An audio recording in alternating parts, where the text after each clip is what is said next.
Today on Player Way, we have thoughts and impressions on multiple new titles, including 007 First Light, Mina the Hollower, and Yoshi and the Mysterious Book, as well as we're giving you a few wish lists that we have for next week's events. All this and more on this week's recap. Welcome back to the Player Way podcast, covering gaming news, reviews, and more. I'm one of your hosts, Johnnymmer here, and today we have multiple things that we're going to be talking about on this episode. I would say stories, but we're kind of going to be skipping news and reports this week just because there's been a lot of rumors, been a lot of leaks, there's been a lot of just controversy with all the events leading up into next week. So we just thought, you know what? We're just going to have some fun, talk about games, go into next week. We're going to be covering all of that next week. So keep an eye on that. But I'm here joined with, of course, Axew. What's going on, guys? How y'all doing? We're back for another episode. Skipping the news week. Just honestly, I think as well for reaction videos, I think it'd be better if we can get a few surprises that we may not know about, especially I know Monday, specifically me and John, and Tuesday are not going to be on Twitter or anything because that's when everything's going to get spoiled more than likely. For sure. So definitely not hopping on for that. But we have a lot of previews to do today. There's been a lot of games that came out in May, and I just want to say May is absolutely insane. Like this month was May cooked, stacked. Like there was so many good games. So backlogs are definitely. Dude, I might go as far to say I think half of this year's Game of the Year nominees are gonna come out in May. Possibly, but it's like we still don't even have like. I know we still don't have. We don't even have hitters, all of like summer yet. Yep. You know, like and then we got a little bit of fall coming. Man, there's still a lot of games that we like. I mean, we said it last year. It's another year that we're gonna see a lot of snubs. We're gonna see a lot of games. We're gonna be like, wow. Oh yeah. Like that didn't. Oof. Yeah, but we're both here. We're going to be checking in, talking about some games, but this is all possible by you guys, the audience. We appreciate everybody for tuning in, and we love gaming. Having this platform to talk about gaming is truly a blessing. We want to share that love with all of you, regardless of the genres, platforms, companies you support, whatever. We love gaming, and that's why having this is so much fun. If you haven't already, subscribe, leave a like, go ahead and leave a comment what your week in video games has looked like, and if you want to stay more up to date, follow us on all our socials, including Instagram, X, and TikTok. All these links are in the description. But without further ado, let's go ahead and get started with some housekeeping. This week's been pretty good in terms of content. I mean, better than at least previous weeks. It's kind of been all the same type of content, just a bunch of predictions. But let's be honest, that's all anybody wants to talk about right now, because next week is the big week, Christmas for us gamers. So a lot of predictions went out there. Me and Austin, of course, recording the 2 podcasts today for this upcoming week, and then I'm actually have scheduled recording Watch Your Way tonight with Aiden. So that will be coming back as well. So things are getting into motion. Next week, we're going to have a ton of content. I'll let you know right now, there will probably be a podcast the day after each of the events, probably, if we can make that happen schedule-wise. And then there will be 3 separate reactions as well. And then depending on... I don't know. There's going to be a lot of content. I'm going to let you know right now. Oh, yeah. There's going to be a lot of content next week. We're going to try and stay up to date with all of it as much as possible. But, appreciate all the support, guys. And let's go ahead. Let's get started with tradition. Mm-hmm. We're going to go into some reviews of some games. But I want to know, what game have you been playing this week, Austin? What do you want to review? I will first say what I've been playing that I'm not reviewing. I did play a bit of Marvel Rivals recently. Not like a whole lot, but I did want to take some time to actually play a bit more, which I will in the next couple weeks, more than likely. I think outside of that, Pragmata, I've got a little bit further in. I've realized it's really hard to play a lot of stuff now when having a partner because there's a lot of stuff I have to pay attention to now. So I was playing with her, but like my problem is when I say that is because she is watching me play, and there are times when she just kind of doesn't want to. So I'm trying to be like good of like playing when she wants to watch. So like it just sucks sometimes because it's like I want to play this, but it's like I don't want to be rude and just continue on without her because I know she's really liking the game. So I played a little bit more of that. I think really that's it. Despite the game that I will be reviewing today, which is in progress because I have not finished it, but it's just my review in progress, and that would be Mina the Hollower, which just released yesterday. Cool. But before you get into that, though, word on the street says this is a very unique episode for a very unique reason. Yeah. Do you know what that's about? Do you know what that's about? Well, I mean, you said at the beginning, we have reviews for, of course, Mina the Hollower, review in progress. We have, I would assume, 007 review in progress. Yeah. And then you said Yoshi and the Mysterious Book. Now, on this podcast, I know that neither of us have the game. So how in the world are we going to review the game? Like, if neither of us have played it, we might need James Bond to figure it out. I think he's a little too. I think he's a little bit too busy on his mission. Yeah. But I have a solution for that. You made a call? Yeah, I had to make a call. I had to find someone that has played the game. And I found the right man for the job. The biggest Yoshi fan that I know, and one of my best friends on Discord for a long time. Only I on called Discord. up my boy. Whatever, bro. Like 8 years I've known this dude. My boy, the biggest Yoshi fan I know of all time, Dre Mations. He is here today with a review in progress for Yoshi and the Mysterious Book. Oh, snap. The first Hey, ever... guys. Hi, guys. What's up, guys? I'm playing. I was literally debating on just staying silent and just letting you just keep saying. Make me look like I'm insane. Yeah. The first ever Play Your Way guest is here, and his name is Dre, and he will be reviewing, so far, from what I've heard, of Yoshi and the Mysterious Book. Dang, history being made right now? History is being made. Yeah, in terms of like not like an official co-host, yes, you would be the first guest. Oh, heck yeah. I do hope at some point I want to get Christian on here as a guest. Hope to check in on him. And I have a lot of people we could get as guests. I'll let you know right now. I have a lot. If we wanted to do that more often, I have a lot. But anyway, Dre. What's good? I want to know, as somebody who I love Yoshi's Crafted World, I think is one of the most underrated Switch games. And as somebody who has not played Yoshi and the Mysterious Book, as somebody who has not played Yoshi and the Mysterious Book, I want to know, what do you think of Yoshi and the Mysterious Book? Honestly, I think it's amazing. Okay. I do think it fixes a lot of problems that Crafted World did persist. Obviously, I'm only like roughly halfway through the game. Maybe there's a post game. I'm not sure. I haven't been spoiled on it, But yeah, I think it's amazing. It's a lot of like the elements, the designs, how cohesive all the creature collecting is. Some people call them enemies. I've looked up other reviews a little bit, and they all have their own take of the game. Some people are saying, "Oh, it's like a 3D game, but in 2D," or like it's like a puzzle adventure game. But yeah, that's pretty much the gist of it. Like it's like a open area zone. It does kind of feel like that, and I think it's a very unique experience.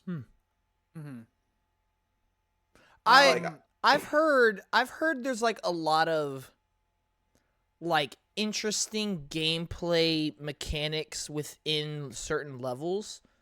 Like, I don't know if you've ever played like any of the Hazelight games or whatnot, but like every chapter you get like a very like unique power up or mechanic that you can get creative with, that the developers got creative with throughout the level. And I heard like there is one that like everyone's like, you could have made a whole game based off this one mechanic.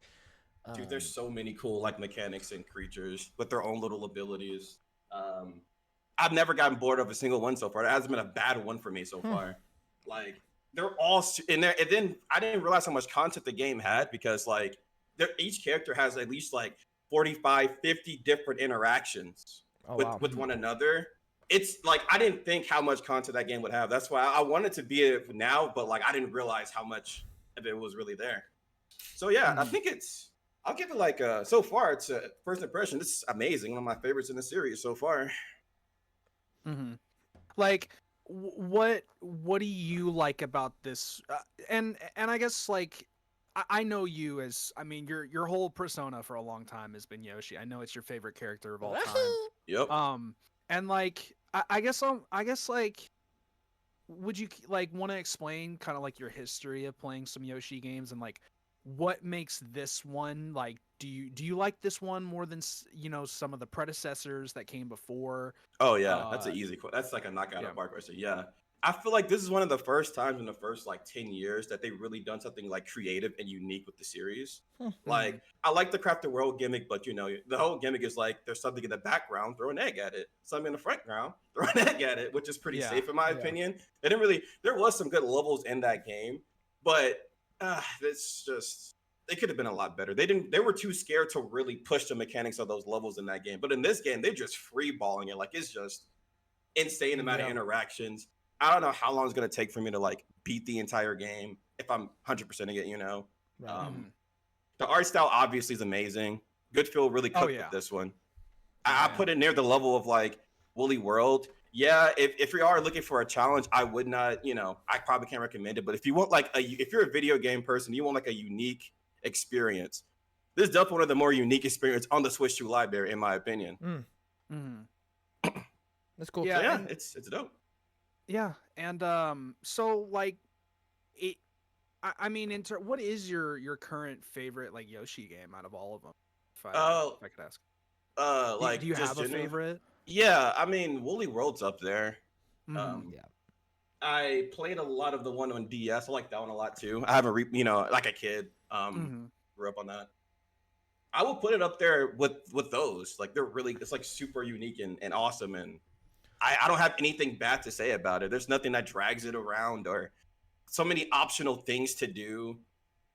I don't know. I don't really have much flaws to. So as somebody who wants to play this game eventually because of my love for Crafted World, kind of break down, because I honestly don't even know how the game works, to be honest with you. Outside of like it's 2D-ish, and you're just going around as Yoshi, like solving puzzles or whatnot, or something like that.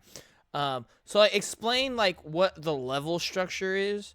Give me like an example of like a power up, and like what the goal of the levels are. Like, what are you doing? Okay, I got you. Obviously there's like some of the first levels where you play as like a little flower character. You have a little flower creature. I think they're called Crazy Daisies in like the wiki and stuff. Crazy Daisies. So I just named it like I just named it Flowey. I named it Flowey. That's a name, all right. Crazy Daisies. Yeah, that was their official names. Yeah, and you would think the character won't do much, but like you can like run around with it and it like plants little flowers and blooms and all that. You can feed it food and it makes different results. It turns like different colors. They all like interact with each other, like all the flower characters. They can like, you can like put them doing like simple tasks. Like I will walk to see like 3 flower guys or Crazy Daisies like pulling a turnip, and you can like, you know, carry one on your back, add another one on there, and they pull the turnip out, and then you can feed that turnip to like a giant like green monster sleeping or something. It's super unique, and that's why I said it feels like a open area game, because there's like one level, but there's like so many areas in that level, and they all interact in certain ways, and the game like encourages that, because there are certain discoveries you can make on certain different worlds. Like I fully maxed out the flower character, but I might need to go to the bee level to see how it will react to like honey and being covered in it. And I threw the flower guy up to the swarm of bees, and they all surrounded it, and it turned to a big ball you can use as a weapon or something. You know, it's just so many unique things I can like go down. so many pathways you can approach this game in. So like, I know in the way that this game is, of course, it's like other Yoshi games where you start a level, you have to get to the end of it. And I would assume with all these interactables, like you're using these characters, like you're using these things to interact with the world to like get around and complete the levels, correct?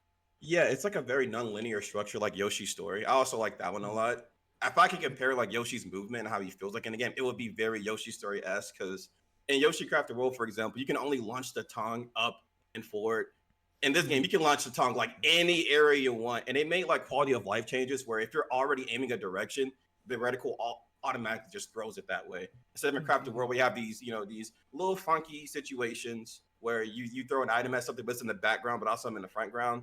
It's really a lot of quality of life changes. Yoshi feels amazing to move around in, very charming, very cute. It's awesome. It just puts a smile on my face when I play it. I'm not gonna lie to you. Yeah. Like I'm at work playing that game, and I, what's the place, but like it's fun. What's I'm smiling, bro. What's the story like? Because this is my complete bias coming out here. Okay. But I've always had a sweet spot for these games because from what I know, Bowser Jr. seems to be the main antagonist of a lot of Yoshi games. Biggest Bowser Jr. fan I know. Yes, in this call I right am. Yeah. I am. Bowser Jr. is my favorite Nintendo character. He's like top 5 favorite character ever. I love Bowser Jr. What's the story like in this one? Oh, so far, Bowser Jr. goes and gets, he gets the book from the castle, and then we open it up. We interact with them in certain levels, like one of the final levels, I guess, not final levels, but final levels in the area. We interact with them a lot during that. We'll see him and Kamek flying around. They also interact with the creatures as well. Like there's one where I know in the trailer of the game you saw a little like bubble creature you can like put on your back and stuff. Yeah. There's one part of the game where you have to save Kamek and Junior and pop the bubble for them because they got stuck in one. And that's interesting. yeah, and it's really awesome and heartfelt. You like save them a couple of times. They talk, they very expressive. Junior just being a little poopy head, just doing stuff. Yeah, he is. Yeah, he just kind of so far from the game I've been playing, they just been like flying around the different areas, interacting with the creatures. Sometimes you save them, sometimes they in your way. Cool. Without like generally spoiling everything. Right. I wanted to ask because this was the part that I was most excited about because my one thing about the game is I just kind of wanted to wait because there was a lot of other stuff I wanted to play instead. And the one thing that interested me was I wanted to ask on this regard is boss fights because I know there are moments in here where there was a gameplay trailer that came out that I saw where there was like a drill kind of boss that you would go against, or you could become a drill and you'd be like fighting a bunch of stuff. Right. So I was gonna ask like boss fights and like potential like power-ups, like how do you feel on those? Do you think those are some of the best the series has had so far? Do how do you feel about those two things? I don't think I really experienced like boss fights yet in the game. I think there's like gargantuan creatures I can, interact with, like that giant Groon in the trailer. That guy was giant. I feel like an absolute like powerhouse with that thing. I don't want to spoil it too much, but it's a very like unique mechanic where he eats you and then you can like kind of control him and spit yourself out. Like it's kind of like a Sonic game sort of where you bounce around. It's really awesome. But I've really experienced like a true, final boss with a health bar. I did hear that this game has that. But I haven't really made it to that far yet. Yeah. And then power up. Like, are we working with any like I'm guessing all the power ups usually are actually just kind of like creatures. Yeah. Yeah, just the creatures instead. It's the creatures and like the food you eat. Like for example, there's like a pepper item you can eat, and it makes Yoshi like spit out. He like and he like spits out like fire and stuff, and he just runs around super fast, crazy. You can also feed the creatures that too. And they have unique effects like the bee, for example. You throw a pepper at them, they just become like this indestructible storm that can just break through rocks and take down enemies, mow down enemies. Or like you feed a pepper to like one of the dart enemies. It's like a dart enemy I just interacted with, and they also just pierce through everything. It's kind of like you have to throw it at a target, and yeah, it's interesting stuff. Mm-hmm. I like right now. Oh, sorry. I'm just trying to. I mean, because you're just going into detail about everything. Yeah, there's so much to explain. Like just now, I was literally playing an enemy that's like a skateboard, and it reminds me like one of those Game Boy like skateboard like surfboarding games. It's kind of like that. That was the whole gimmick, and you have to like look for its babies and like find the sunken treasure under like a destroyed like shipwrecked area. It's like super unique, balls to the walls, like mechanics and experiences. That's my favorite part about it. They're not like playing it safe at all. They're just being weird. They're being charming. They don't care. They just new thing, new thing, new thing. Yeah, that's kind of what I've heard. That's when we love Nintendo, though. You know, that's when Nintendo's at their best, is when they're like, of course you're gonna have your big like traditional 3D Mario, Zeldas, all that, but it's like I love seeing Nintendo get weird with it, and very creative. Go ahead, John. I'm sorry. No, I was gonna say that's mainly what I've heard as well. Is like there's so many good ideas. Like there's so many times where it's like even if the game isn't like the most in depth or complex thing in the world or has like the greatest story or whatever, it's like you can't help but like constantly be like interested in like what mechanic they're gonna show you next, because they're all like so different and so unique. So it ends up becoming this thing of like, even if it's not the most fun game in the world, you're always like so just like curious, or you're always so like oh, that's cool. Right. I think one of the biggest critiques I've heard is that all of those cool things that they introduce, they don't like push those as hard as they probably can. Like there's some mechanics that they don't like challenge you with or anything like that. Like it's like you'll introduce a mechanic, you'll learn how it works, you do it for like however long, and then that's kind of it, without any like real challenge or learning how to like master it or anything in a sense. Yeah. So that sounds very similar to like Mario Wonder, where you get like the badges and stuff, where like there's like challenging worlds with the badges. Yeah. And like I said, if you're looking for like a challenge, this isn't the game. It's a lot of criticism calling it a baby game, but like it's interesting. Like if the mechanic makes me say like wow or like what, like I feel like they did this job. If it like makes you go like what or like what is this? Yeah, it gives you an emotion besides just like, because you don't want to play a game and it's like, man, I'm not really feeling any emotion. It's just like, it's kind of just whatever or fine, Yeah, I think that's like one of the reasons I like Crafted World and just in any Yoshi game, is like they are the kid version of like Mario in a sense, which I know Mario's already geared towards kids, but it's like if you wanted even more kid geared version of Mario, you would go and play the Yoshi games. And it's like kind of like what you were kind of just saying, Austin. Like to me, like the Yoshi games is the definition of enjoying a game while being locked out. Like you don't have to be locked in to like complete a level or play through it. Like I remember when I played Crafted World, man, that was like one of the most like spread out playthroughs I've ever done.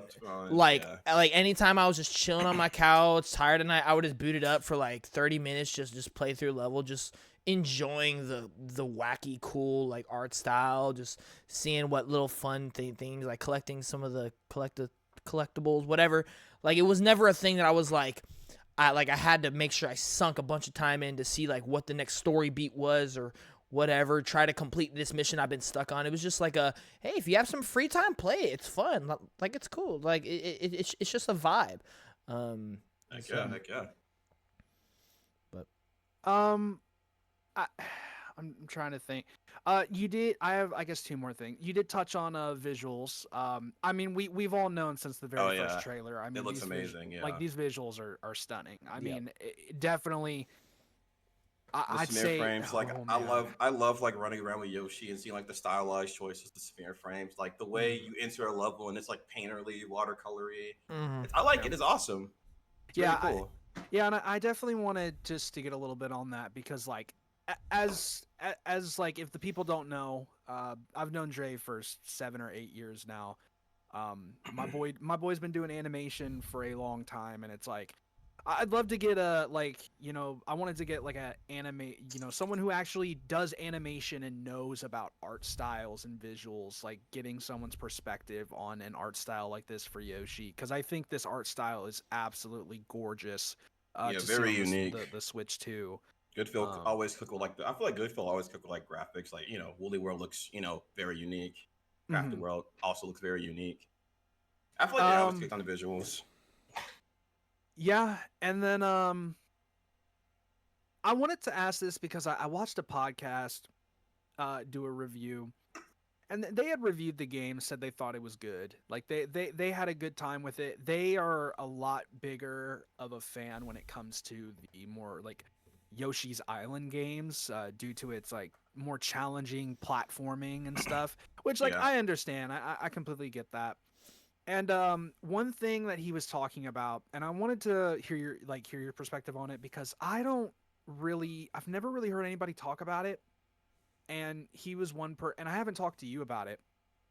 All right. He was saying the one thing that he really does not like about this game, and it's been an issue since Crafted World, is the music. He was saying like he cannot stand where the music has gone in the franchise, because they've started pulling in like kazoos and like a bunch of like a bunch of weird audio mixing like with instruments and stuff. So how do you feel about the OST in this game? I like it.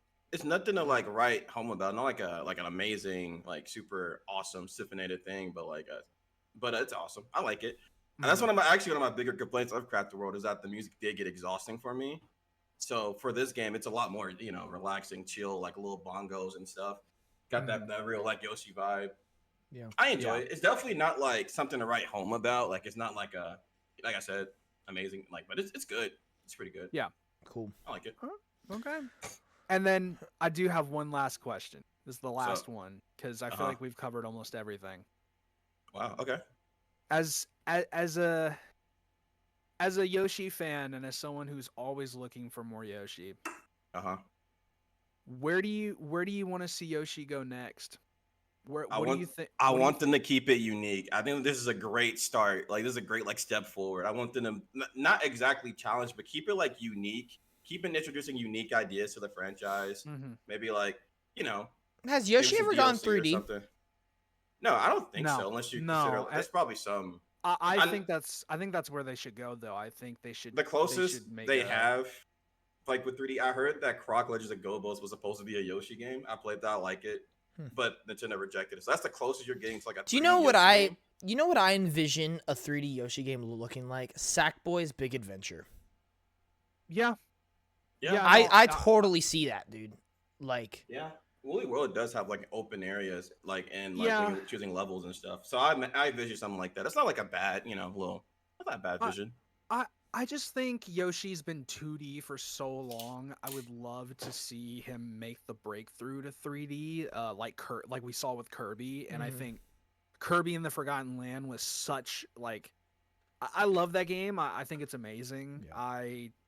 I'm down. It would be cool. Yeah, like I was really happy to see Kirby make that breakthrough, and I think it'd be really nice to see Yoshi make that breakthrough, because we've only really ever seen him in 2D, and I think the creativity that Goodfeel has and everything, I would love to see them cook in that engine with like a 3D like version, to see how that would play out. Yeah. But let's say if they stuck to 2D, like where would you want them to go next? If not go to 3D, because that's where if it stays unique. I really enjoy when a game I feel like they were playing it too safe for the last like couple of years, and I really enjoyed this for being super unique. Like even people outside the game space like, whoa, this game looks visually looks insane. Yeah. Like what's even the gameplay loop? Like what is going on in this game? And that makes me excited for like what they're gonna make. Yeah, like what is happening? Yeah. Yeah. I can't think where they go with on another 2D game though. It's like I'm not sure. They can think of something though, or like if they make a 3D game, I'm not gonna complain. Make it. I mean, every game's becoming a roguelike. Make it a roguelike, Nintendo. Yeah. No. All right, so Yeah. Dre, but before we move on to the rest of the podcast, as it is somewhat our job here on Player Way, I know you're not done with the game, but where is your current rating for the game, 0 through 10? Honestly, I'm giving it an 8 so far. This is amazing. Okay. Like, honestly, I like, I'll give like Woolly World like a 8.5, 9, but that, because I think the OST in that game is just banger after banger. Yeah. That's like, that is probably one of the weakest parts of the game, but it's like not annoying. I don't get exhausted listening to the OST, but just the unique ideas for the series really stepping out of the box with this one, I'm easy to give like an 8. Cool. I might change at the end of it because if it gets better, or worse, I don't know.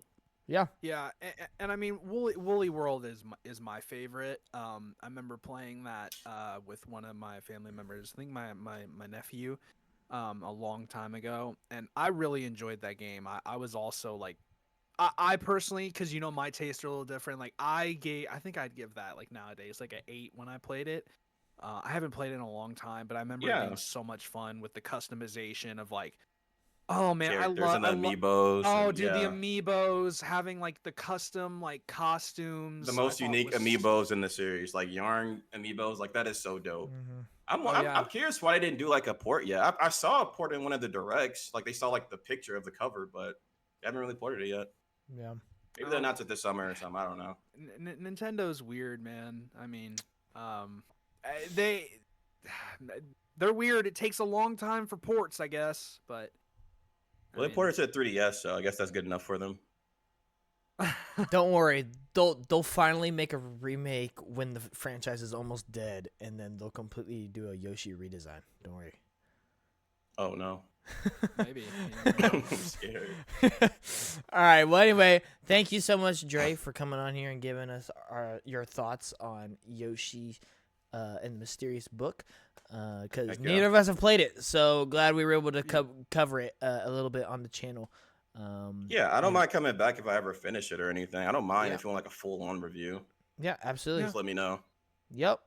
Yeah, and plus, I mean, I know you don't like, you definitely don't play as much. Like a lot of the newer stuff, you don't play as much as us. But it's like, if there's ever a game that we're interested in, or like is big at the time, and you end up playing it, like, hey man, we might. Hit you up and be like, hey, we'd love to get a review in progress, a review if you finish. Heck yeah. All right. Well, we are gonna move on. If you want, you're free to either go, or if you want, you can just mute and just kind of listen to us. Bring me back, Kid Icarus gets announced. You might have to be waiting a while.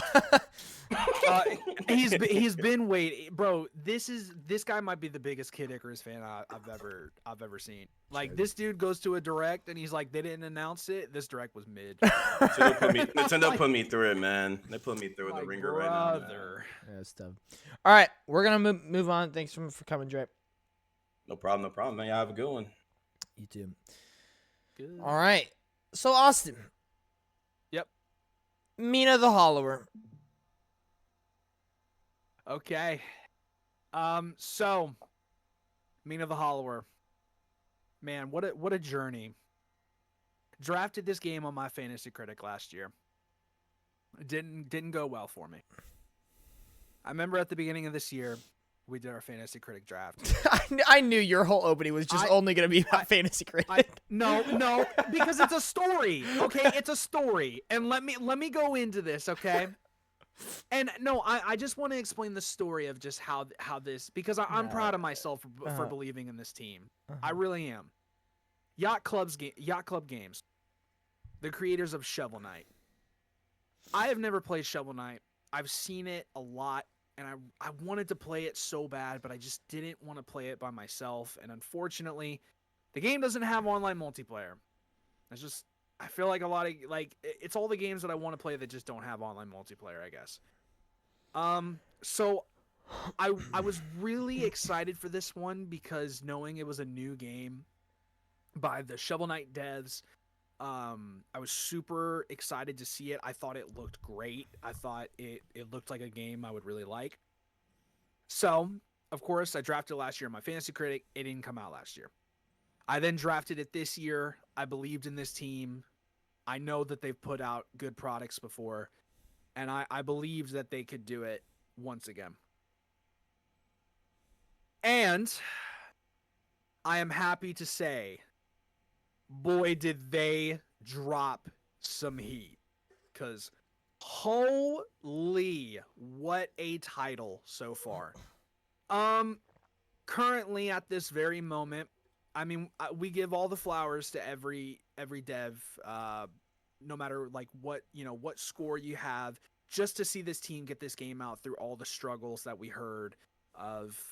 This is make or break for them. This game was basically the ride or die, because we do know they were working on Shovel Knight 3D and then put it on the back burner to actually work on Mina the Hollower. So Mina the Hollower, I'm not going to say its scores yet. I just want to go into my review because I don't want it to seem like just because the scores are high, that's where I feel on it. My review in progress, I have about 8 hours in the game. I think this game right now sits at a 9 out of 10 for me on the amazing rating. I think this game is... I think it's hard to play this game and just not recognize how amazing this game is designed. There are flaws that I have with this game, but it's more of a personal thing rather than like a gameplay mechanic. I think this game is an example of you can just play it, you can look at it, and everything that they wanted to do, there is a reason this game was delayed this year. It was supposed to come out earlier, I think in it was March, I think is when it's supposed to come out, or February. I think it was March. And I'm glad they delayed it because, dude, this game being more of a kind of like a traditional Zelda, they did fantastic. This is imagine a traditional Zelda that is modern. This is literally what that is. They did a phenomenal job at exploration, fighting enemies. The look of the game is fantastic. It's a beautiful art style for the game that they went for. I am enjoying a lot of what's going on here. I think the combat is really fun. I think it is challenging too. I think that's the one thing about Shovel Knight that people love is Shovel Knight is difficult in some ways. It's not the hardest game of all time, and Mina isn't either.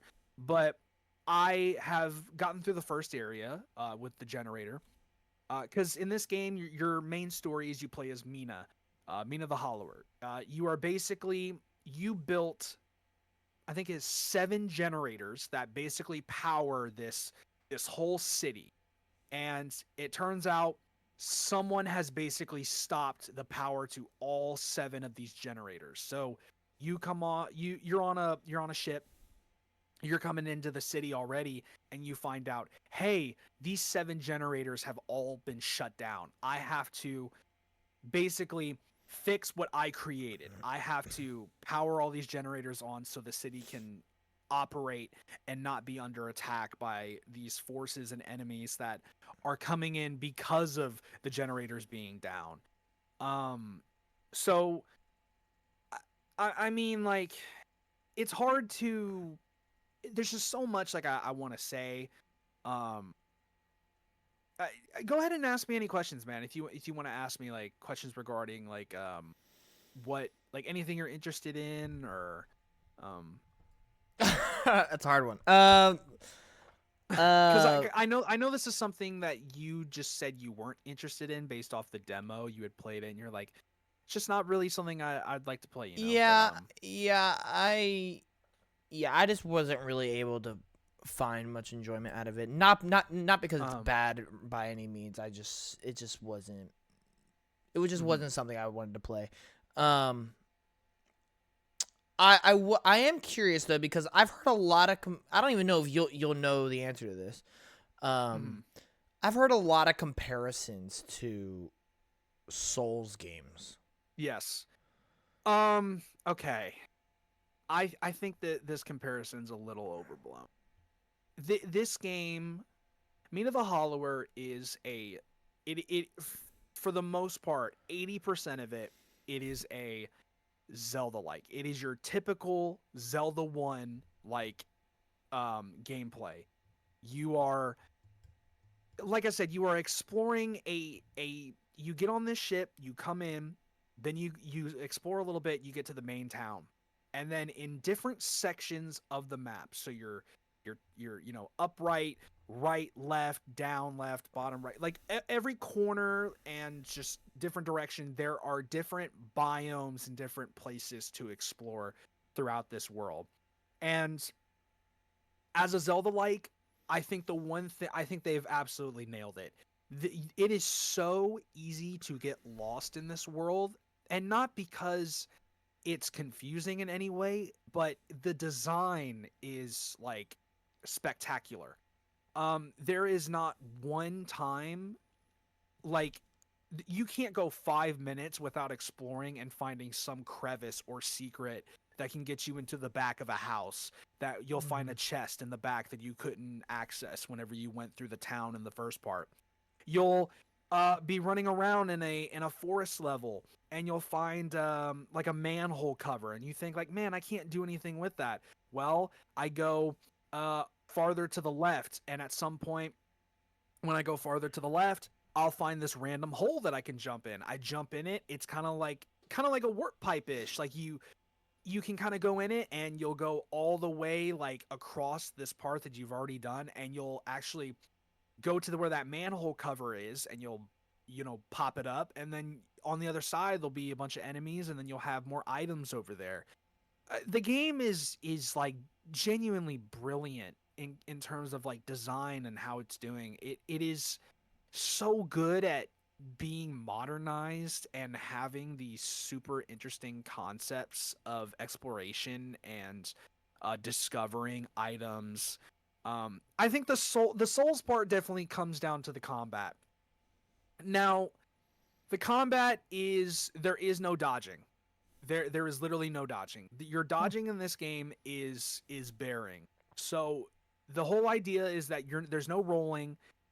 There is a parry, which I have not unlocked. The parry is only behind a particular weapon. There's only one weapon that I can think of that I know parries, and that is the coffin. Which the coffin is actually really cool from what I've heard. I heard from a review off of Andy Cortez from Kind of Funny Games. The coffin weapon is basically a shield that you can block with and you can attack with. And there's upgrades for it. At some point, if you block right when the enemy is about to hit you, you parry with it.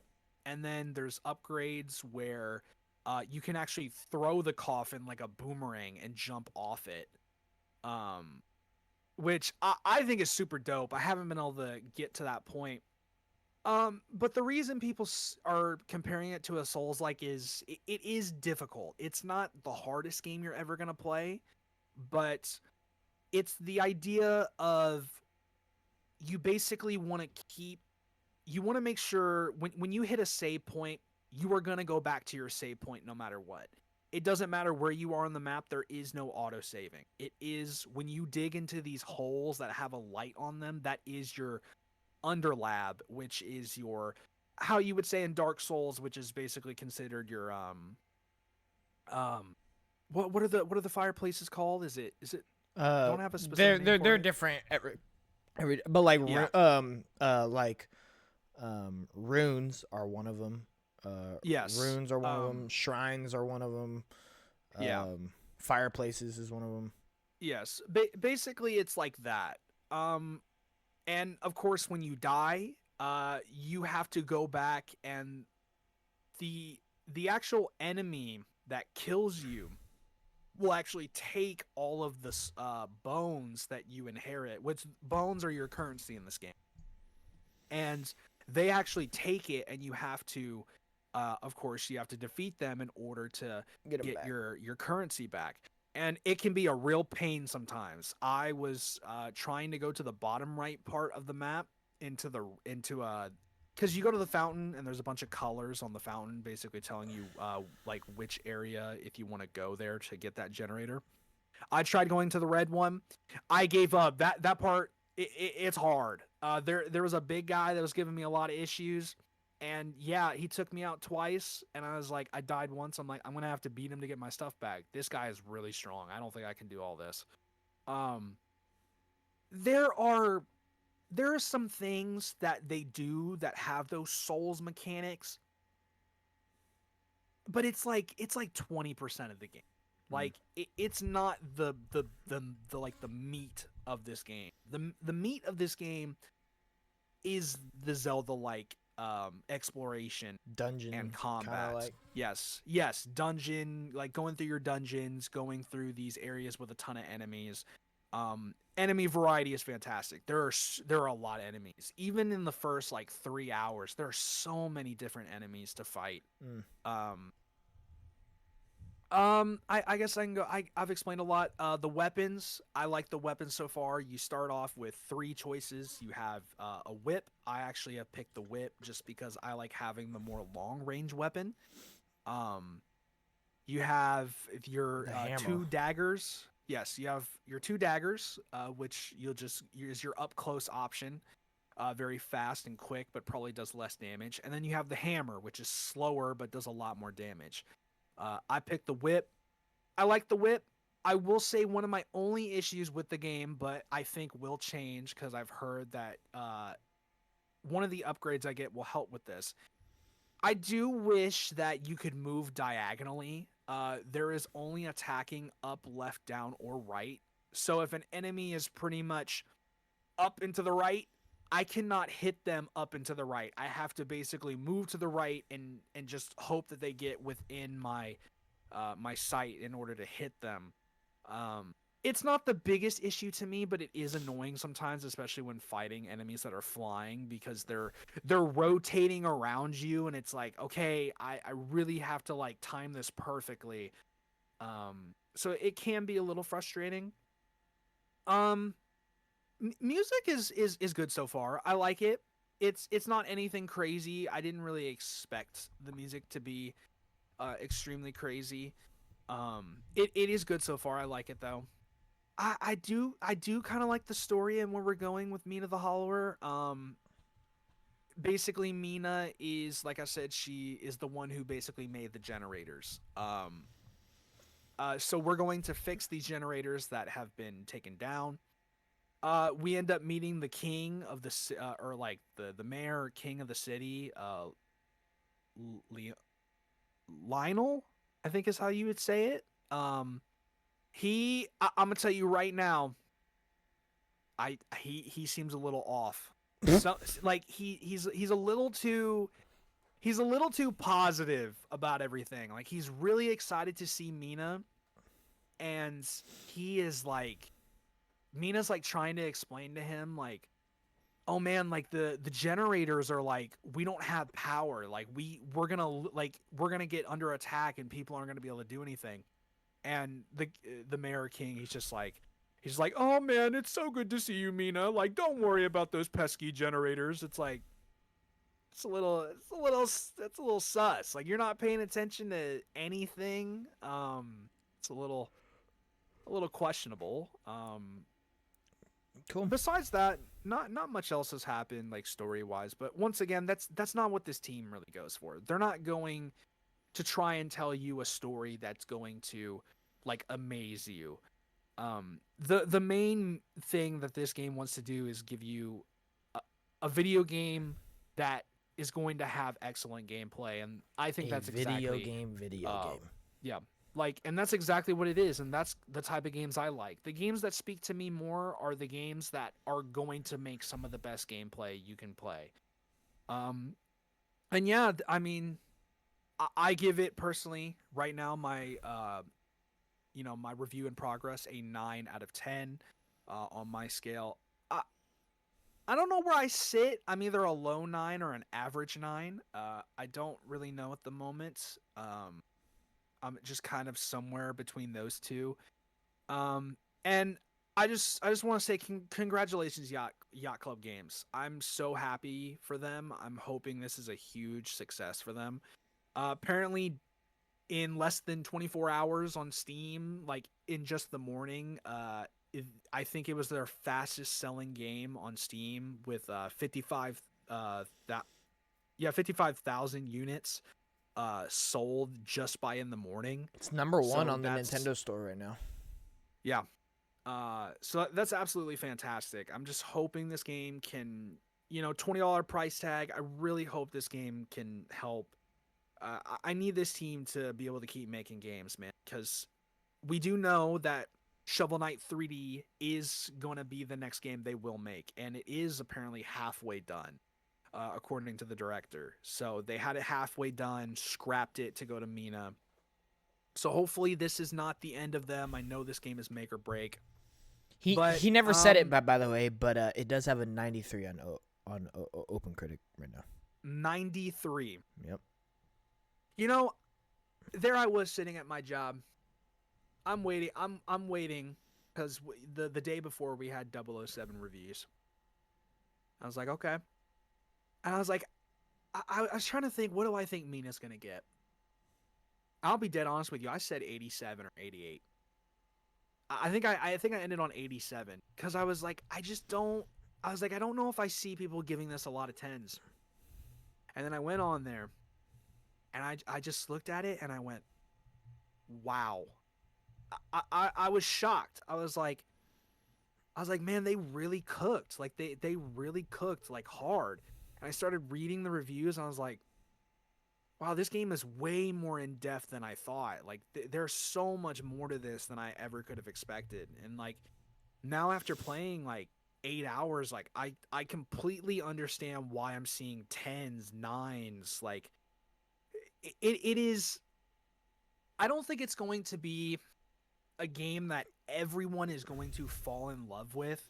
Correct. But I can tell you one thing. I think it's a game you can look at or watch someone play and that game is like amazing in terms of a vision for not just an indie game, but a unique experience that it's going to be hard to find in another indie game. Because you'll find games that are going to be inspired by these classic Zelda games. But the way they modernize it and spin it in their own way is actually like it's fantastic to see how well it's shaped up, and I'm really excited to see where I land.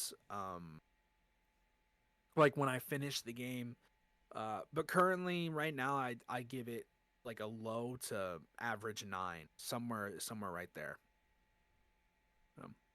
Hopefully that was good enough like preview and everything, kind of explaining. I think I covered pretty much like everything that I can. Yep. For sure. So now that leaves one final preview. I actually mentioned that game, John. I know you've been playing this game. Well, hold on. Actually, but before we go there, I do want to speak on Marvel Rivals real quick, just a little bit. Oh, okay. Because I know you mentioned earlier, but yeah, I finally jumped back into Marvel Rivals for first time in like a long time. This past week, and I've been playing that quite a bit. I've been grinding quite a bit, but I've had a lot of new characters to try out. And yeah, man, dude, the game is so fun. The game is just so fun, dude. Like, I will say there are like, it definitely gets to the point with just any game like this where, especially when you come back after a long time, there's so many new characters. It is so like things are happening to you in the actual game and you're like, what the heck is that? Or what the heck's going on? Like, why am I losing health? Why am I moving slow? Like there's just so many things. It's like, I don't understand until you like learn who you're up against and learn the characters. Like, okay, so that's what's happening. And then this is honestly my biggest complaint right now. This is probably just a personal pet peeve. I hate when skins and cosmetics get way too crazy to the point where you can't even tell what a character is, bro. Like, there are some characters' outfits that, like, make it, like, so hard to identify who that character even is. Like, okay, are you Squirrel Girl, White Wolf? Are you, like, this other character? Like, who the heck are you? And then you got, like, Venom dressing up as Thor, and you're just like, what the heck's going on, bro? Like, Frank made the greatest comment ever. He was watching me play Marvel Rivals for, like, a few games, and you know, like, the leaderboard screen where it shows your, like, your whole team and each person and their outfits. He was like, bro, imagine telling someone to look at the screen and be like, this is a Marvel game. No one looked like a Marvel character. Like, they all look like they're from, like, the next Elder Scrolls game or something like this. And I'm just like, that's a great point.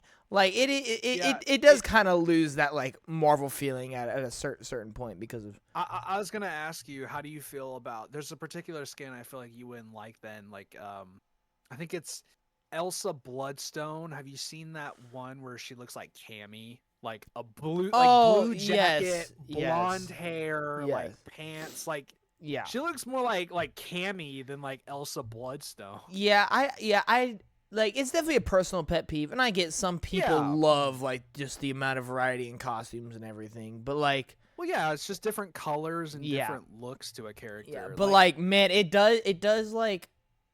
I don't know, it does, like, ruin the vibe at, like, sometimes a little bit, where it's just, like... Yeah. Really? Like, really? Well, it's like you grew up with these characters to look that way, and it's like, if it's not something... I mean, I can see where you're coming from. And then also, this is probably a hot take. Bro, I wish they never added Deadpool to the game. He's annoying. He's a little too annoying. Like, I love Ryan Reynolds' Deadpool movies. I like Deadpool and, like, some things. Bro, he be doing way too much unnecessary. They made him overly stupid in this one. Like, he does not need to be throwing around unicorns and having comic book things pop up in your face every 45 seconds, bro. Like, he can be cracking jokes, making one-liners only once. That's cool. But he be doing way too much, bro. And he has, like, 3 different classes. I'm just like, dude, nah. Like, I just don't like it. I don't like it at all. But yeah. But yeah, other than that, man, the game is really fun. My favorite characters right now from the new ones are Angela, which is the flying tank. I really like that. Honestly, I like a lot of the tanks. I love Rogue. You just always been a tank guy. I feel like. I love Devil Dinosaur. I really like that one. Makes so much sense. I do like Elsa Bloodstone a lot, actually. I knew when you would come back and play Marvel Rivals, I was like, I had a joke in my head. I was like, it's quite convenient he's coming back when they add the literal prehistoric dinosaur. Dinosaur, bro. Yeah. I do like Elsa really Bloodstone. Yes. He's broken right now. I do like Elsa Bloodstone a lot. I like Phoenix. Blade's cool. I really like White Wolf, or is it White Fox? White Fox. White Fox. Really like White Fox. She's bold. She's like a in between, like, support and DPS. Yes, yeah. I like her. Another gripe I have is I wish they never changed team ups, bro. Like, Magneto no longer has his Scarlet Witch team up, which I like really find annoying, because now, like, Magneto doesn't really have, like, there are some characters that, like, literally have no team up. Like, it's more of like kind of like an ability thing now for some enemies. Like, yeah, I want to say Emma Frost, like, with Luna, and like Rogue has one, and it's like, yeah, this is a good example. In order to get Rogue's team ability, somebody has to be playing Gambit. But on the flip side, Gambit doesn't get anything from a team up. He's only the like piece of the puzzle to give someone else a team up. So it's like, so Gambit doesn't really get anything. I feel like it's been like that since the beginning, though, right? Yeah, but I feel like most characters had like at least one, but like for sure, like some of them had like 2, but like now almost everyone only has 1, and some of them don't get anything out of it, and so But anyway, the game is great. Yeah. But yeah, I think that I just like to see where it's at now. Like, I think the game's. I don't. Like, it's I'm incredible. not a fan of these type of games, but like, wow, they cooked. Like they cooked hard. Hey, and I know it won't be nearly as successful, but like, man, playing it, dude, especially in the mood I've been like this past like year, like, God, I want a DC version so bad. Like, I want a DC version so bad. They need to focus on getting their games to be consistent before we start doing that. They need a lot of things, but they need another Batman Arkham game. Yeah. But yeah, anyway, so the real preview now though. 007. Yep. Could never mind. Go for it. That wouldn't work. Go for it. I was gonna make a joke and be like, the numbers that are there, is that how many hours you have in the game? But that'd be 7 seconds. Because it'd probably be. No, I only have about like 5 hours in the game. Okay. I don't have a ton. So, all right, John. Mm-hmm. I want to know. I've seen a lot of stuff on this. I've seen a lot of people talking about this game. It was hyped up. I went to GameStop, talked to Jordan. He was telling me you were playing it. I want to know, how do you feel about 007? Is James Bond back?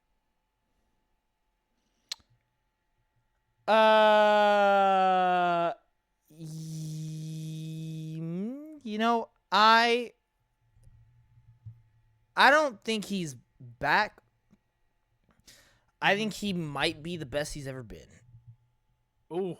Like, I just off of the first 5 hours, this is about to literally cause like mass genocide from a lot of people. I think this James Bond is easily the best James Bond we've ever gotten just out of the first 5 hours. I'm talking the actor, the performance, the writing. He is incredible. Like, he is so awesome. Easy performance of the year nomination.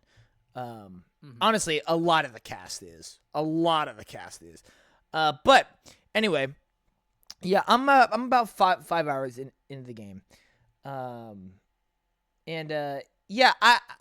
We're gonna have a talk about this in the podcast after this. We do two podcasts a week now.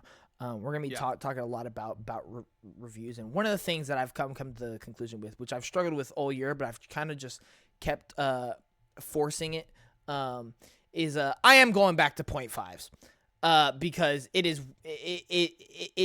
it's too hard not to, and it doesn't sit right with some games, because there are some games like. I feel like I've been giving 9 out of 10s to everything this year, which granted, if everything deserves a 9 out of 10, great.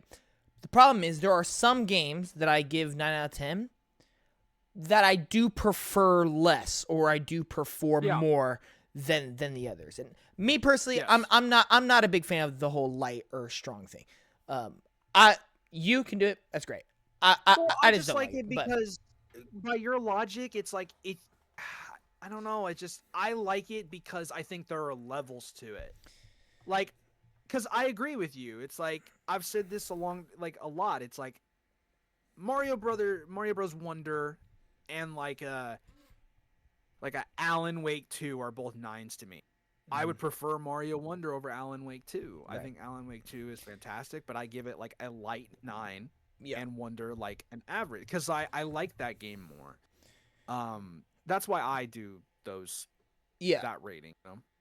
I think it's easier as well to. I just think it's easier to follow and track. I also. Well, see, it's also not a thing of like. I think like both games. We're already talking about reviews. See, look at this. Let's not go into that right now. Though. Anyway, the point is, right now I'm sitting at an 8.5 to a 9 with this game. I am loving this game. I am thoroughly impressed by so many things in this game.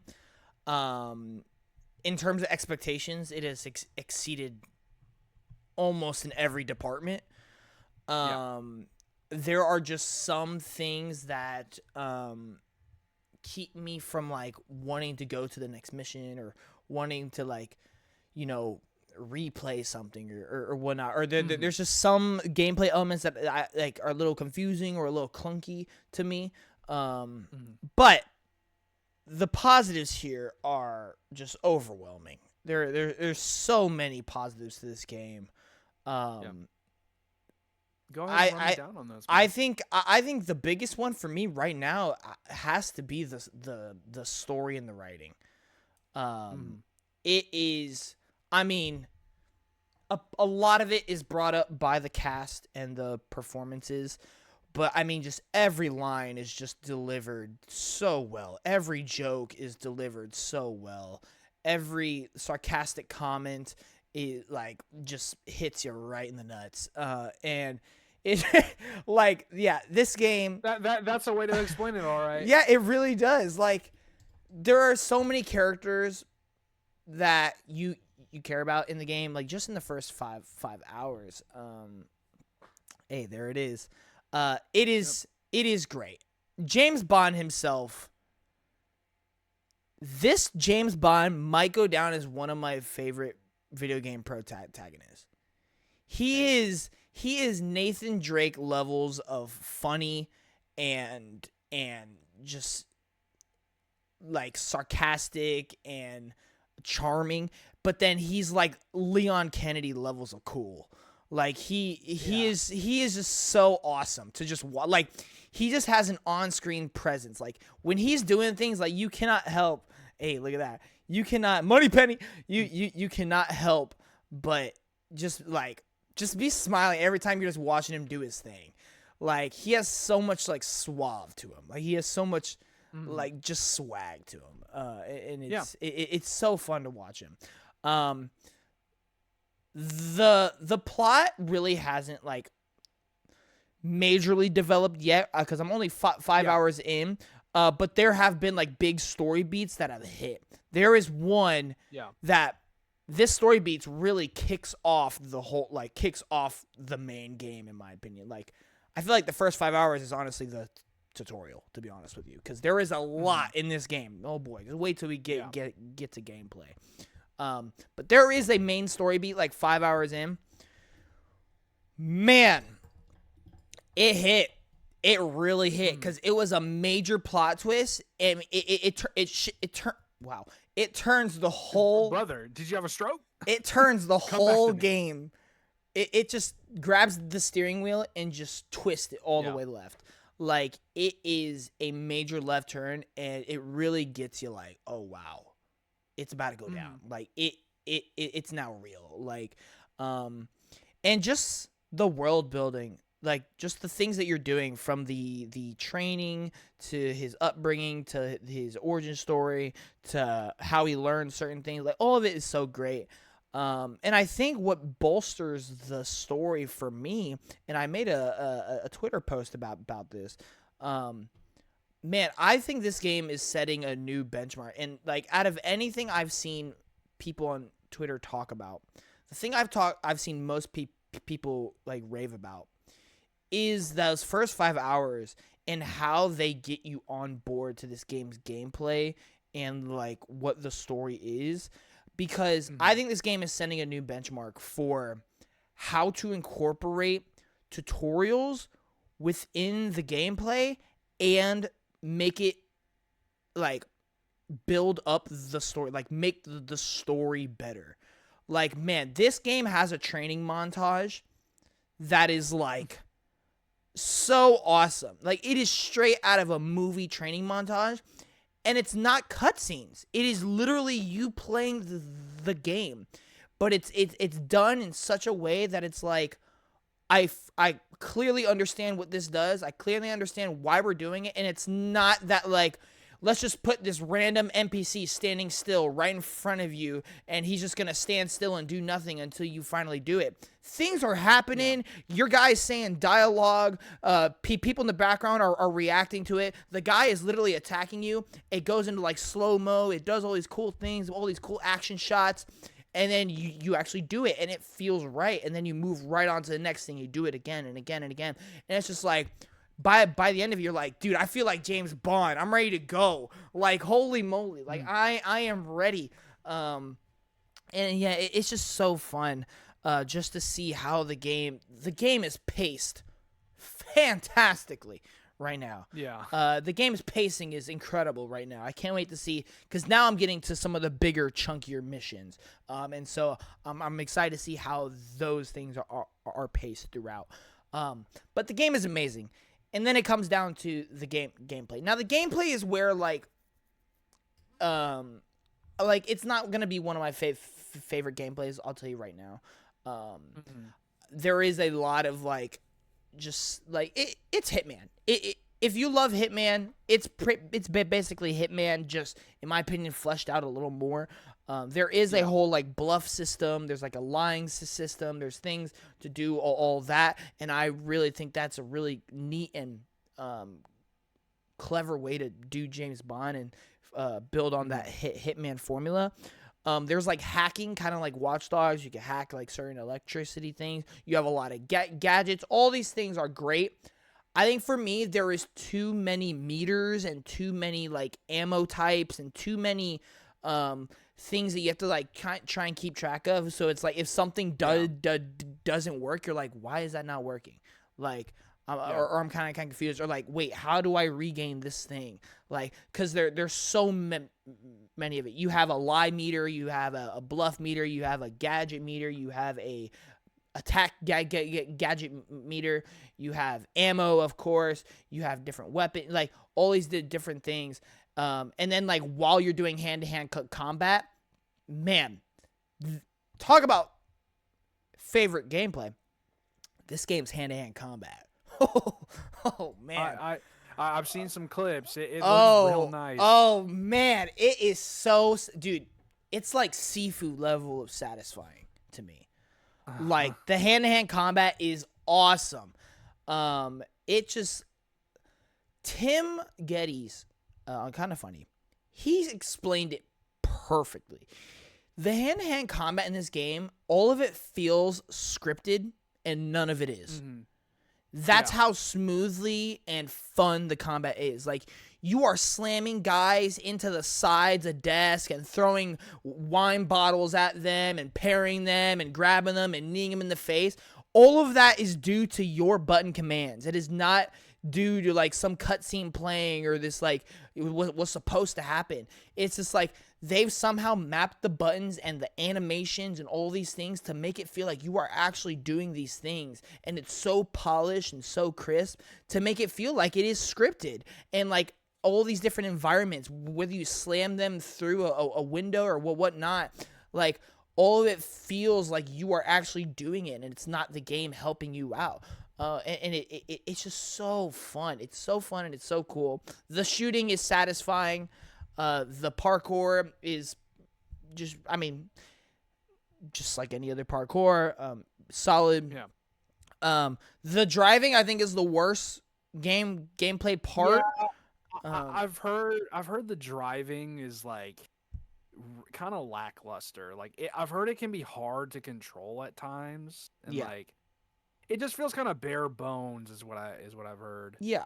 It's literally just a like transition thing. Like it's not like where you can just go drive at any time you want. Like there's only like very specific sections where it makes you drive just to get to like a set piece or something like that. Yeah.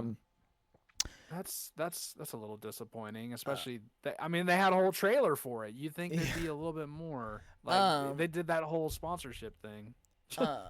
The music is really good so far. Visually, it is gorgeous. However, I will say there are some moments where it feels like the visuals aren't as good. Like especially some of the driving scenes. Like a lot of the environment can kind of look a little flat in my opinion.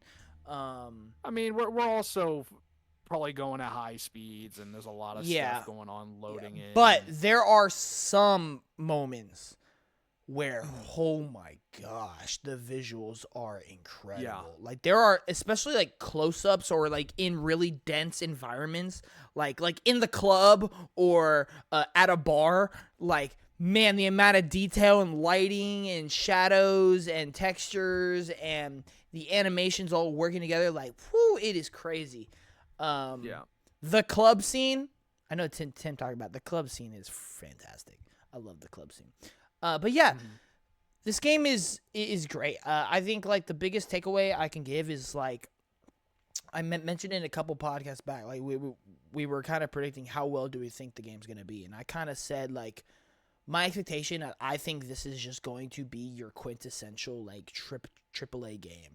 Like it's not gonna be one of the greatest games ever made, but it is going to come out and it's gonna be like this is what a AAA game should be. Like big in scale, have awesome set pieces, polished, fun gameplay, good story, good music, all these things. Like it's just going to be one solid banger. Like because I think that's what it is. And we talk about it, like when the original trailer came out, like in May of last year, me and you waiting outside the GameStop line for Nintendo Switch, like we even talked about it. We were like, dude, just based off that first trailer, I could see this being a game of the year nominee. Fast forward, that first trailer, I think perfectly encapsulate what this game is. It is that vibe 100%. Completely. It has that gameplay completely. It has the fun, the characteristics of it, and it is to the quality of what that first trailer did. I think this is just like an overall like easy recommend AAA banger. Like that's it. I'm not gonna come out and say it's game of the year for me. Game of the year. I'm not gonna say it's like the best stealth game ever. I'm not gonna say it's the best James Bond game. Well, I am gonna say it's the best James Bond game. But like to me, this is what a AAA game should be. Like awesome visuals, awesome production. I mean, it feels like a movie. Like it really does. Yeah. Especially since it is based off of a movie franchise, they've really captured that feeling really, really well. It adds new and unique gameplay things that yes, we've seen before, but they've done it in a way that feels unique to this franchise, to this IP. Big set pieces, fun characters. Like it's just everything you want. It's just that it's literally everything you want. A lot of content. About 15 to 20 hours. I think that is perfect. This game is just a banger. It's just absolutely banger. Yep. I think if you struggle with slower paced games, I think there will be moments within this game that do feel like a little slow because there is a lot of stealth and there is a lot of walking around and talking to people to try and get information of like where this certain guy is or whatever. But at the same time, and I think this is what the game does so well, after those slow moments, there's really fast moments. Like there is a lot of action. Like I was not expecting there to be as much action as there is. I was expecting there to be more stealth, and there's actually a lot of action. And even within those stealth moments, there are certain moments where like some guy will like trap you in a room, and you just have to beat him up. And so like they'd even do put in a little bit of action within those stealth segments. And also they have a good balance between cutscene and gameplay. I never feel like you're in cutscenes for way too long or you're in gameplay for way too long and you haven't had a cutscene forever. Like there's a really nice balance between that. So yeah, overall, man, IO just killed it. I think the game has a 88 or 88. And so yeah, the game is absolutely terrific. And I think IO congratulations, IO. Yeah. 1.5 million sales in 24 hours. Yeah, I think this is easily going to become a trilogy or a franchise. Like, I don't see a world where IO does not greenlight a sequel immediately. Because it's exactly what everyone thought it was going to be, but didn't want to accept it, to be honest with you. We all kept picking out these things. The frame rate looks bad. It's just gonna be another Hitman. We don't like the actor's face. Whatever. We all kept picking out all these different things on why it could fail, even though we all said it looks cool, but it looks good, but no, it's just good and it's cool, and that's what it is. Yeah. My main concern was we had some rough showings on the frame rates, and we know a lot of games. We've had games that have been really good but get destroyed by the technical side. But I'm glad to know I've literally not heard anyone say there's a lot of technical issues. And I don't really know if this is part of like a review discussion, like if we would have this in our next podcast, but I'm just going to say, because I don't think it really is included with that, but like to me, the writing was on the wall. Like I don't think it's rocket science to predict when a game is going to be good or bad. Like, yes, it may be hard to predict exactly, like, is it going to be high 80s, low 80s, maybe not 90? Yeah, that could be a little harder. But, like,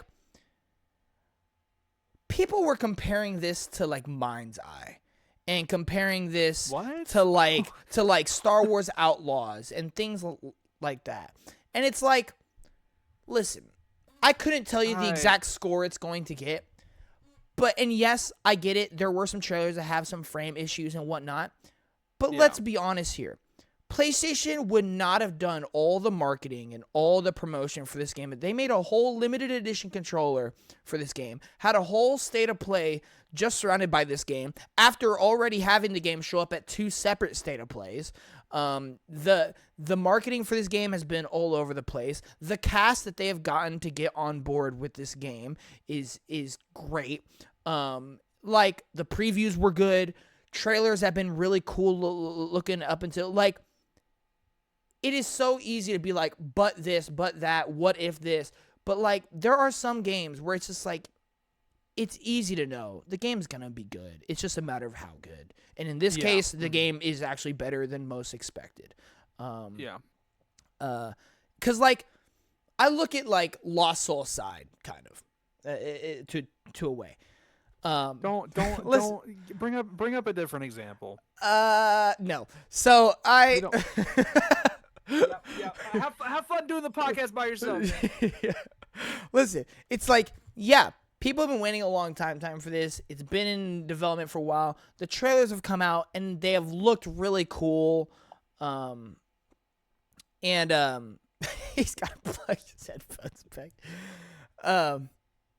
Like, the trailers looked cool, and I get it. It showed up at a state of play or whatnot. But it reaches a certain point where it's like, when a game is not being talked about, when a game is not getting review codes, when a game is not getting trailers at all the biggest events, when the game keeps on getting delayed, when a game keeps on doing all these things, those are red flags for a reason. Nitpicking certain things about a game's gameplay or whatnot necessarily aren't red flags. And so it's like, to me, the writing was like, they're shoving in our face, yo, 007, big AAA game here. Like, we're really confident in it. There's probably a reason for it. And, well, it paid off. But anyway, so that is all I got on 007 for now. We'll do a full review once I finish the game. But overall, really, really enjoying it so far. So now we have a little bit of time left, so we're just gonna get into this really quickly. So we've done all our predictions. We haven't done Nintendo yet, but we're waiting for that to be announced. I've done our PlayStation State of Play predictions, our Summer Games Fest predictions, and our Xbox Games Showcase predictions. Going over a lot of the leaks, a lot of the rumors, just looking at timelines, looking at historically what events have shown, and we've kind of gained our predictions, listed off things that will probably be shown, that could be shown, that will probably not be shown, all these things. But let's talk on a personal level here for a little bit. Let's look at the things that I thoroughly enjoy, the things that you thoroughly enjoy, and if we could just have fun with it, if we could have things that would come out and we would like pop off or biasly be like, that was one of my favorite things of the show, even though it wasn't necessarily the greatest thing of the show, whatever. Like, if we just have some things that's like, man, I would love it if this was shown. Even if there's rumors, leaks, even if it's not even a game in development, like, we're just coming up with a game, like, man, I'd love a Superman game, like, something like that.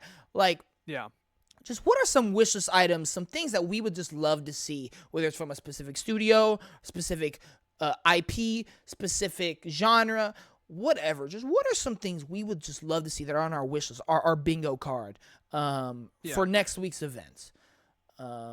So I'll go ahead and start to kind of give y'all an example real quick. I would love it if at some point next week with all the events, I would love to see a new DC game. I love DC. It is my favorite. Like, I mean, I don't know. It's been a battle between Star Wars and DC. I would say as of recently, DC has overtaken it, but I just am craving more and more DC. Supergirl, the movie's coming out here. Superman last year was my favorite movie, like one of my favorite movies ever. And so I'm just always craving new DC stuff. So I would love to just see if Warner Bros. Is working on anything DC related, maybe Injustice 3, maybe a Superman game, maybe like a Marvel Rivals clone, whatever it may be. I would just love something. But what do you got? Okay. I'm just gonna give you. I'm just gonna give you the one thing that's been on my mind that I want, and I'm gonna tell you now if this happens, I'm going to scream. I will probably burst some eardrums. Ears will be lost. There's a game I want to come out this year so bad. It is insane. Everyone knows, Sega super fan here. I want it so bad. I really don't want to wait till next year because I already feel like next year is starting to get like pretty good for Sega at this rate. Especially if these leaks and stuff are real, and especially where things line up. I mean, we're already looking at potentially Stranger Than Heaven and Persona 4 Revival being early next year. I so badly want Jet Set Radio to come out this year with Crazy Taxi. I want it so bad. It is unbelievable. I have been listening to the OST of Jet Set Radio and Jet Set Radio Future.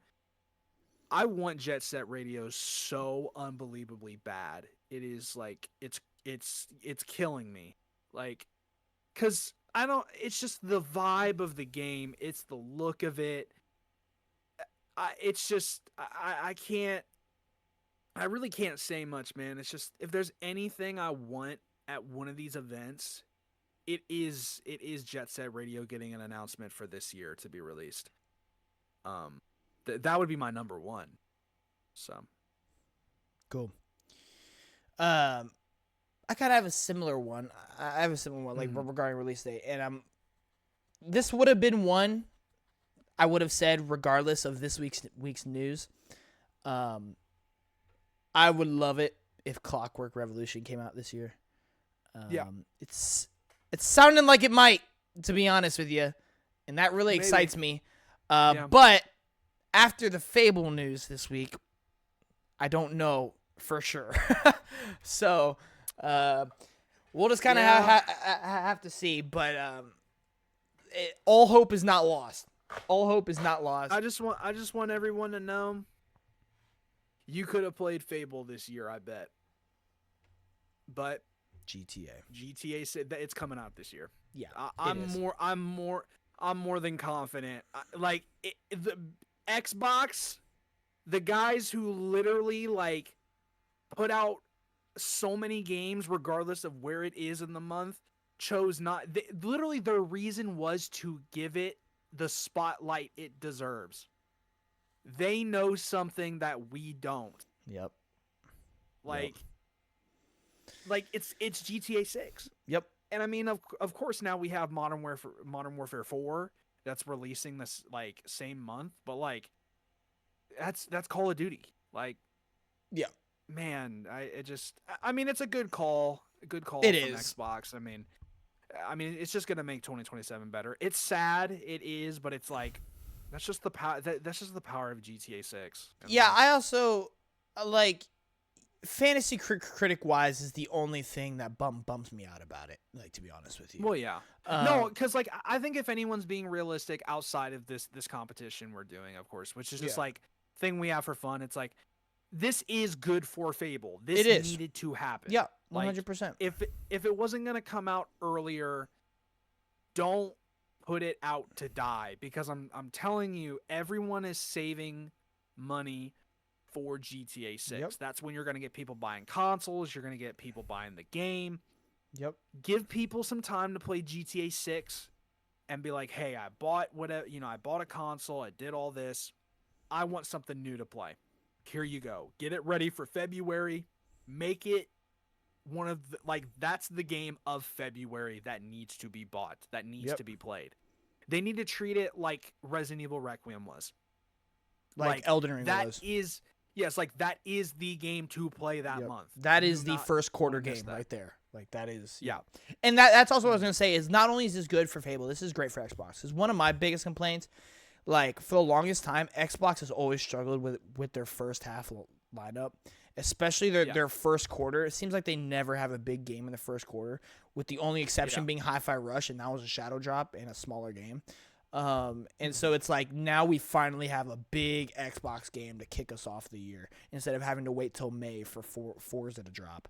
And so I'm really excited about that. And then, but yeah. So other than that, I would love if Clockwork came out this year. If not, it's fine, but that would definitely excite me a lot if that happened. Yep. I have one. Go for it.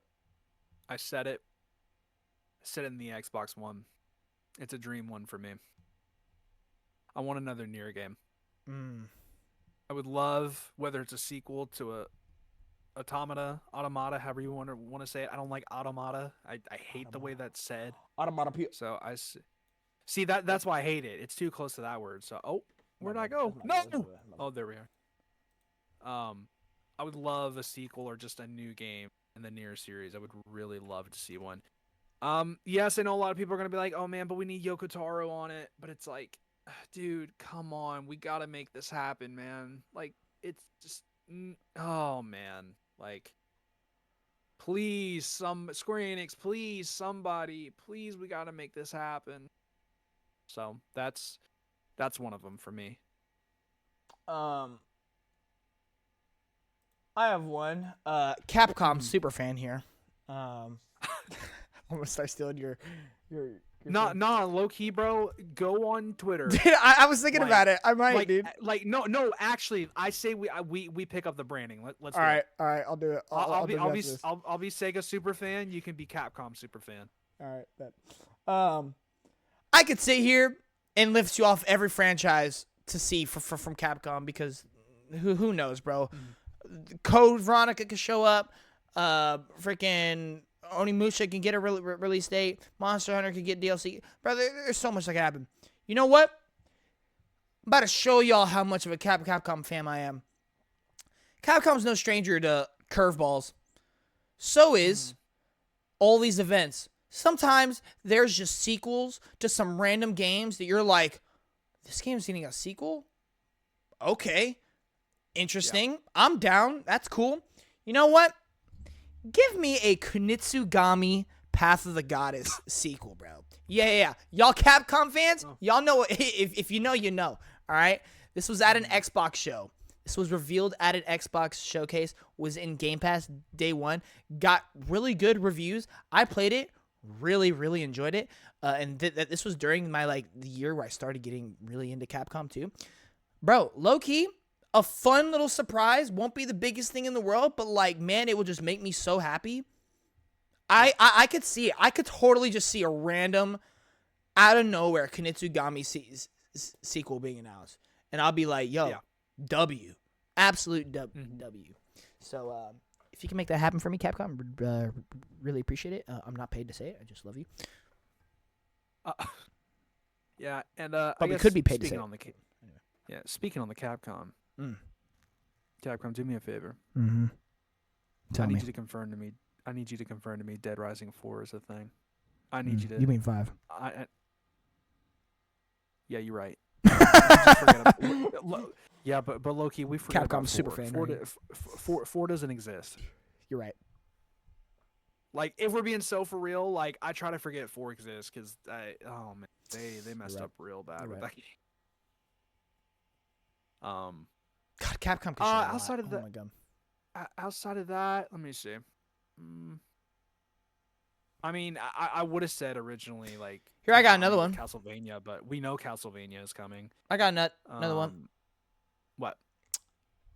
As survival horror being one of my favorite genres out there, my specific one that I have here is I would love to see whatever Bloober Team's working on because they have a lot of games in development. I would love for them to at least tease their next project, maybe next year, whatever. I think we're gonna see. Maybe it's just Silent Hill 1 remake. That's fine with me. But just overall, I would love for there to be 1, maybe 2 survival horror games that catch my interest here.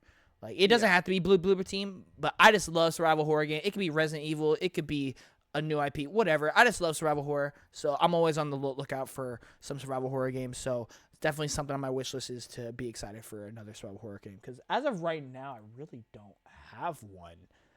I mean, Control's kind of horror, but not really. So I want to look forward to another survival horror game. So I'll be looking out for those next week. Yeah.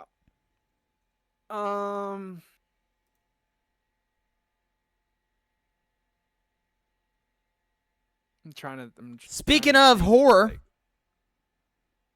Horror? Yeah, what do we got? OD. Oh, yeah. Really want to see OD. I really want to just know what that game is about. I really just want to know what the heck it is. Would love to see that. Maybe release this year. Doubt it, but maybe. You never know.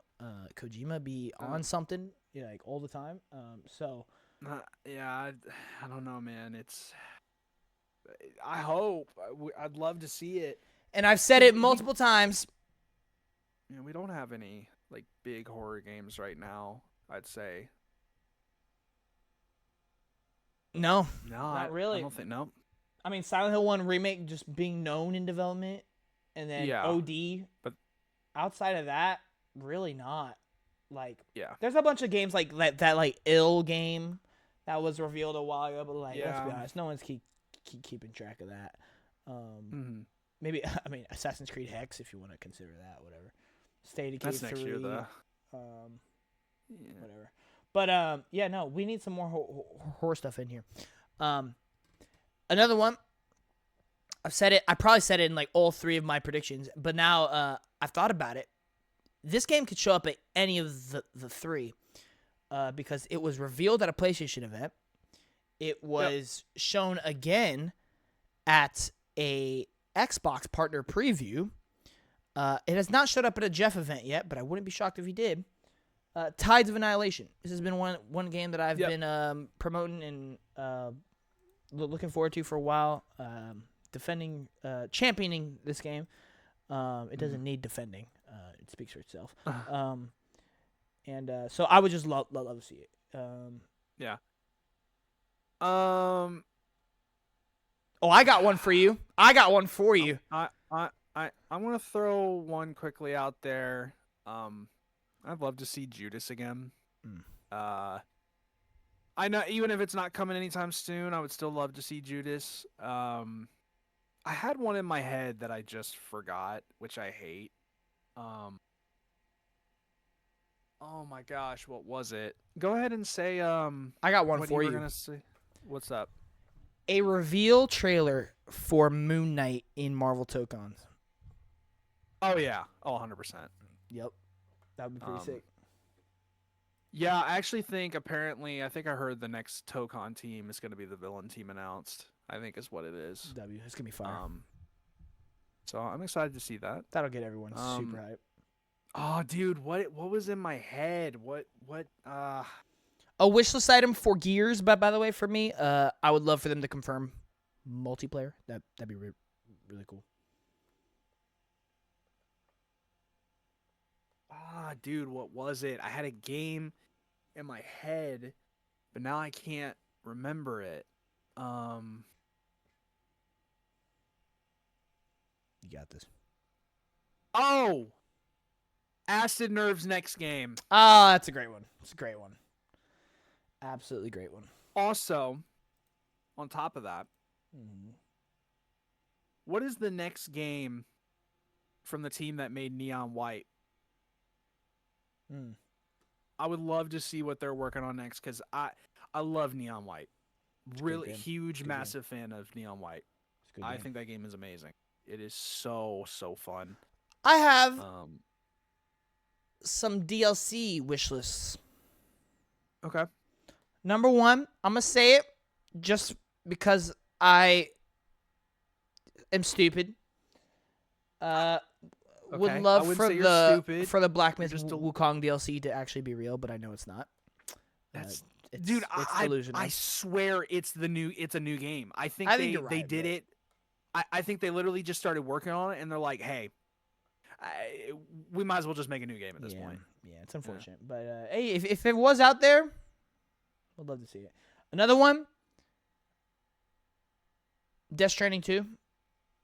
I know Death Stranding 1 got its director's cut, and they added some content to it. I'm not saying necessarily get a director's cut out here, but would just love like a content update. Would be cool. And I had one more. What was the other one? Oh, would love to see Saros get some new content. Although I think it's a little too soon though, personally. But I guess we'll just have to see. Yeah. I guess I could try to go for more like the PlayStation and like Xbox route. Xbox, Wolfenstein 3. I would love to see just potentially getting Wolfenstein 3. Of course, like everyone else, Spyro 3D platformers. That's a nice Banjo. one. Oh man. 3D platformers. Oh man. I'd love to see Banjo get a return. It would be amazing if we could somehow get. I'm about to make a statement. Yeah, what's up? At least on the hardcore side of things, I bet you, if Banjo was revealed at this Xbox Game Showcase, I don't care what else is in it, Banjo is going to be the most talked about reveal. Of the show, at least from the hardcore side. Of course, the casual side is going to be talking about like Fable and stuff like that, and Call of Duty and things like that. But like, I guarantee you, like the biggest, like you go on Twitter afterwards, everybody's gonna be freaking out. Banjo's back. Like I guarantee you. On the what is it? The suggestion thing that they put up. Yep. He's the most requested. Like it's gonna happen at some point. It is going to happen at some point. It has to. I don't know why it's taken so long. I really don't. And it's like things like this. Like, I get it. There may be some shareholders or investors that be like, I just don't think Banjo would sell in the current day and age. When something gets this much hype, like, it doesn't matter if there's a market for it. The audience will literally make it sell. Like, the audience will make it sell for it. Like, there are just some games that get so much word of mouth. Like, everybody... I have friends at Westwood who don't really even play games. They know what Pragmata is because they're like, dude, I've heard, like, some YouTubers and people talk about this game as like some like puzzle shooting, and I'm just like, yep, that's Pragmata. It's like if you could just generate word of mouth buzz, like buzz is everything. Like buzz is everything. Like just look at Michael Jackson. I know Michael Jackson's the GOAT, but like 3 months ago he was at 24 million monthly listeners on Spotify. The movie came out. There's been so much word of mouth and buzz about it. He's now over 100 million monthly listeners. It's like buzz does that much. Like it doesn't matter if necessarily like the whole world wasn't clamoring for a Michael Jackson movie, but it came out, people liked it, they talk about it, and here it is. And now everybody was going to see it, everyone's listening to his music. It's like, yes, maybe the whole world may not be asking for a Banjo, but there is so loud of an audience for it, it will spread. Like it will affect it. So it's like it will sell, y'all. Like, it will sell. Mm-hmm. I have a wish list for Nintendo if they ever do something. Pacopia getting a big content update would be sweet. I think that's happening for sure though. Yeah. Oh, I have a PlayStation 1. Go for it. It's a dream one. I don't care if it's just anything Gravity Rush. Yeah, I know. I would love getting a like remaster for 2 or somehow a new game. I would genuinely be so happy. I definitely have made it my goal this year. Like I am going and I gotta go and finish Gravity Rush 2 for sure. It's a game that it's not that I just don't want to go. I think I lost my progress when getting my new PlayStation, so I was just kind of bummed out over it. And it's just there's just so many games I'm always wanting to play, so it's just one I haven't gone back to. But yeah, that'd be one of them for sure. I think a PlayStation 1 for me would just be like literally bring back any IP, any classic IP, like Infamous, Sly, whatever. Yeah. Little Big Planet, anything. Yeah, I just want more stuff to be like. I got one for you.